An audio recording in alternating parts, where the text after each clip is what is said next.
হলিউডে জনরাভিত্তিক চলচ্চিত্রের একজন ফাদার ফিগার ছিলেন হিচকক। 1939 সালে ডেভিড ও সেলজনিকের প্রযোজনায় নিজের প্রথম হলিউড ছবি রেবেকা দিয়েই অস্কার জয় করেন হিচকক।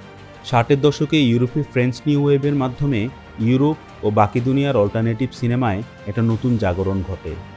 এই আন্দোলনের তরুণ নির্মাতারা ক্লাসিক হলিউড ছবি, বিশেষ করে আলফ্রেড হিচককের ছবির অনুসারী ছিলেন।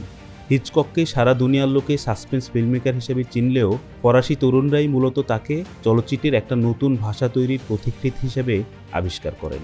এই আন্দোলনের নির্মাতা ও তাত্ত্বিক ফ্রান্সিস ক্রুফো হিচকককে নিয়ে এত বেশি আগ্রহী ছিলেন যে 1962 সালে ক্রুফো আমেরিকায় উড়ে যান এবং এক সপ্তাহ ধরে হিচককের সঙ্গে থেকে তার ক্যারিয়ারের 50টিরও বেশি ছবি, ক্যামেরা কৌশল, সম্পাদনা, অভিনয় ও দর্শকের মনস্তত্ত্ব নিয়ন্ত্রণের নানা দিক গভীরভাবে পর্যবেক্ষণ করেন এবং ফ্রান্সে ফিরে এসে তাদের কথোপকথনের ভিত্তিতে হিচকক ক্রুফো নামে একটা বইও প্রকাশ করেন।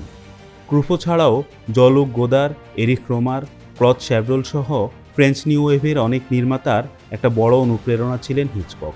গোদারের কাল্ট ছবি ব্রেথলেস সহ এই আন্দোলনের অনেক ছবিতে হিচকক ও ক্লাসিক্যাল হলিউড ছবির গুরুত্বপূর্ণ প্রভাব লক্ষ্য করা যায়।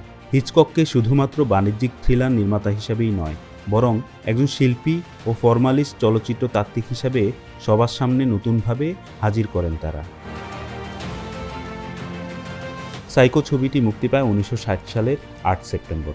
ইউনিভার্সাল স্টুডিওতে তৈরি ছবিটি হরর ও মিস্ট্রি জনরার একটা ল্যান্ডমার্ক ছবি। মুক্তি পাওয়ার পর ছবিটি আমেরিকা এবং বাইরের দুনিয়ায় ব্যাপক সাড়া ফেলে। এই ছবিটি হিচককের অন্যান্য ছবির বাজেট, গল্পের বিস্তৃতি ও আয়োজনের তুলনায় বেশ ছোট পরিসরে নির্মিত।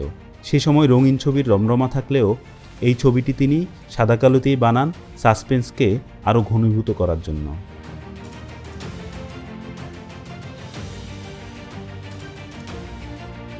ছবি শুরু হয় একটা হোটেল রুমে মেরিয়ন ক্রেইন নামে এক তরুণী ও তার প্রেমিক স্যাম লুমিসের কথোপকথনের মধ্য দিয়ে। মেরিয়ন অ্যারিজোনার ফিনিক্স শহরে একটি প্রাইভেট কোম্পানিতে চাকরি করে, কিন্তু চাকরি জীবনের প্রতি বিতৃষ্ণা এবং অর্থনৈতিক হতাশা সে আর তার প্রেমিক স্যামকে জর্জরিত করে তোলে। তারা এই দমবন্ধ জীবন থেকে মুক্তি পেতে চায়।